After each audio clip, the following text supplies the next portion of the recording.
All right, welcome everyone to our discussion of the end of Chapter 3 and other topics with respect to What Money Can't Buy by Michael J. Sandel. In our earlier discussions, we made reference to Sandel's main point, which is that essentially you can make a critique of market values and market's impact on a particular good or service based on two criteria that he almost uses, he uses again and again and again. And one, of course, is fairness, okay? And the fairness is basically that some level of inequality comes about from market choices. And, we've talked about this a time or two with respect to how a tiering effect usually occurs as a result of any kind of market activity. And oftentimes in your papers, how you can demonstrate this is how people feel, this tiering effect, like they're second-class citizens, or they have a sense that they are no longer able to participate in the same manner as other people can within the community or within the society in general. And this is the kind of thing you're looking to document, to show that that kind of fairness aspect of this good or service has been changed. Okay? But then there's the other objection that he has, which is the corruption objection, which basically says that there is a degrading effect of market valuation and exchange on certain goods and practices. So that's basically what I've been talking about as well. The things in themselves become diminished or degraded. And that's one of the things that we'll talk about here at the end of today, particularly with respect to biologicals, which he feels, are things that, are certainly open for debate in terms of whether they should be open to market consideration and fully market consideration. He also goes on to talk about how market choices are not fair if people are desperately poor or lack the ability to bargain on fair terms. So that's another thing that you could potentially show. As a result of the marketizing of something, do certain people get held out because they don't have the money to participate? Okay. Another thing that he brings up in terms of the corruption argument is what we need to ask, whether the moral and civic good to a particular item have been damaged.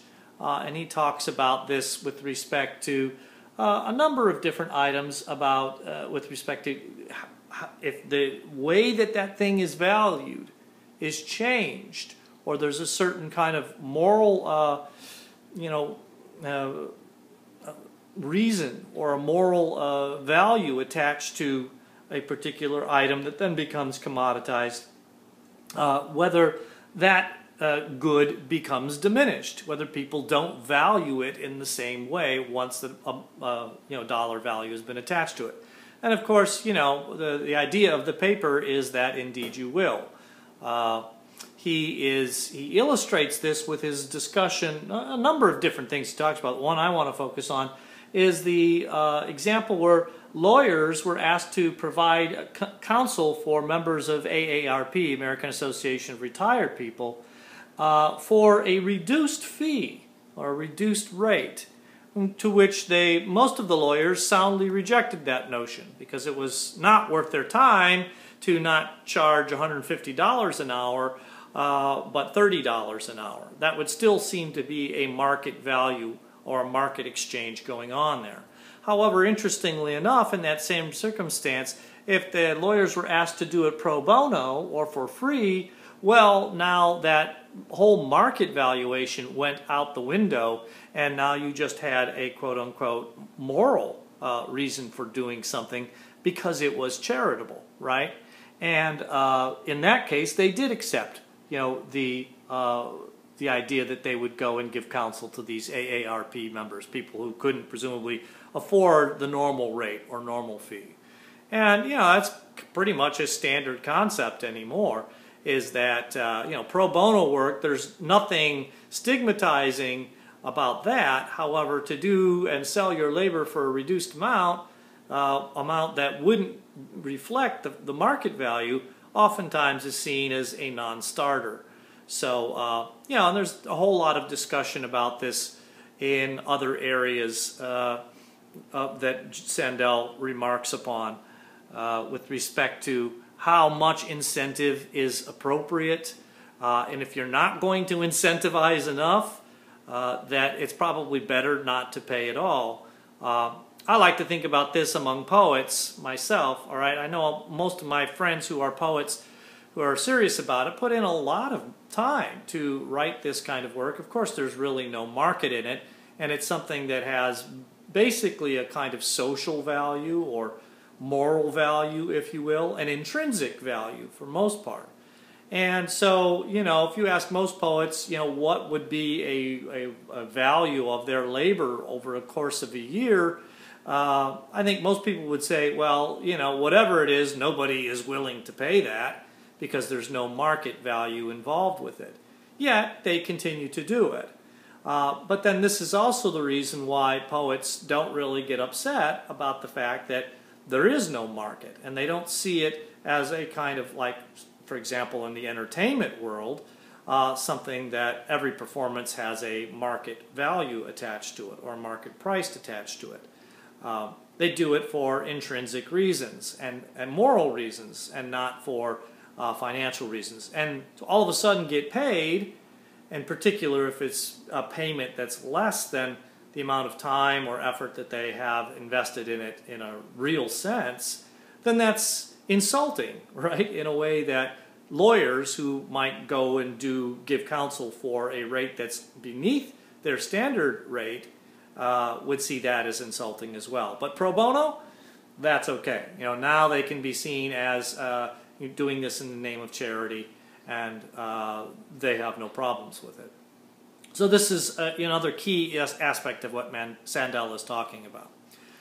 A couple of other areas that he mentions here, and I think it really speaks to the idea of the corruption of the item, are with biological items. All right, blood, he gives a good discussion of that in terms of how if you have an item where people are getting paid for donating blood, if you have a situation where people are getting paid for it, well, yeah, you've created a market value where some people might be able to take advantage of that. But that in itself means that you might be appealing to people who's, you might not want to be part of the blood bank. And that overall, you have to do greater screening as a result of it and make sure that that blood isn't tainted in a lot of ways. Whereas when in other areas in the world where they do this, where there is no market attached to it, that primarily you don't have those same types of problems with the tainting of the blood. That the quality is better. So this is a classic example of how blood is, a situation where the item itself becomes lessened in its quality as a result of the market values being attached to it.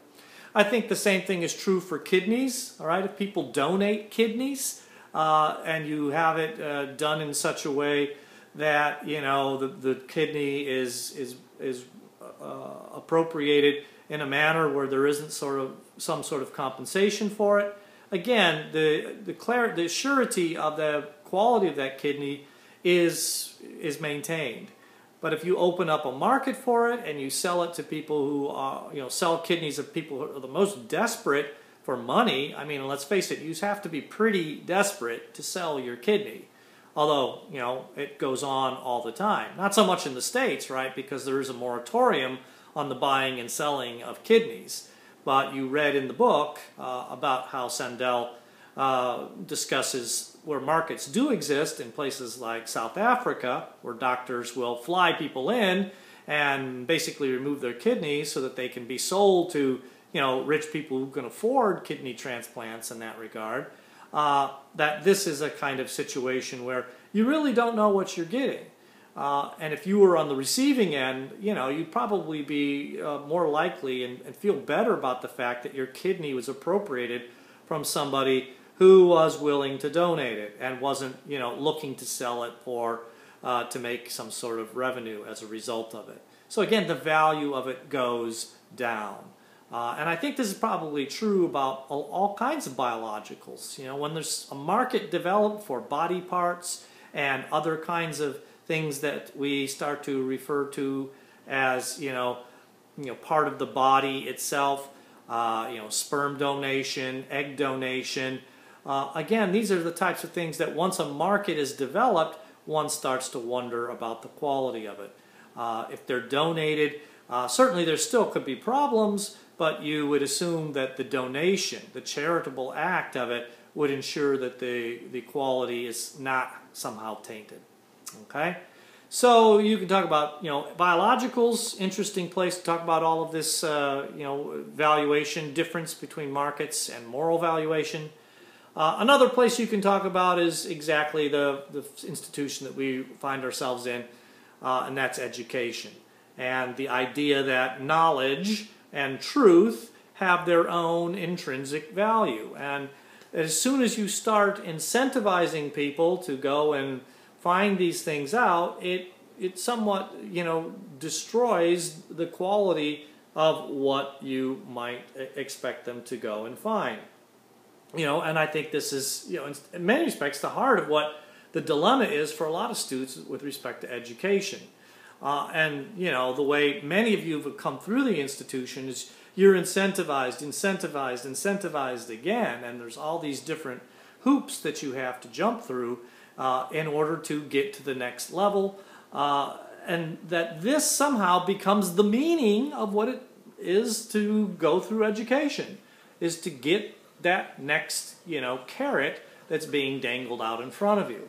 And when those carrots tend to be not as attractive as they once were, okay, well, that's when you can start to question whether the effort that you put forth is worth it or not, right?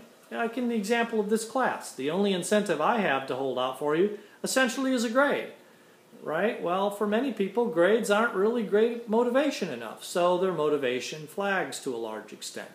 However, I think Sandel talks about if you look at education as a place where you are attaining knowledge and seeking truth, these intrinsic motivations in and of themselves valuable, then the education experience changes, and you'll find value in it because those things in themselves have value, not because of some external motivation which you judge to be deficient or sufficient. And in a lot of cases, as we read in this section, if you don't sufficiently motivate or incentivize, you might as well pay nothing at all, right? Because if the incentive isn't great enough, people will just as likely do it for free than they will for a small incentive. In fact, the poetry example I gave you just a minute ago and the lawyer example both illustrate that such a small motivation or incentive can actually be insulting. And I believe that sometimes, students feel that way too. It's like, what? I have to go through all of this for a grade? That's what I get out of it? But of course, that's how the whole value of education becomes demeaned in itself. Because once you reduce it to a kind of market value, that the money you're spending for your education is just about that external motivation, well, then you've kind of lost the game, if you will. And education itself becomes, the value of it becomes lowered and demeaned and diminished. So those are the kinds of things that we're talking about in this section. Keep continuing with examples. We'll talk next time about more real-life examples, as well as examples from the section 4 of the book with regard to this idea of market value versus moral value. Take care.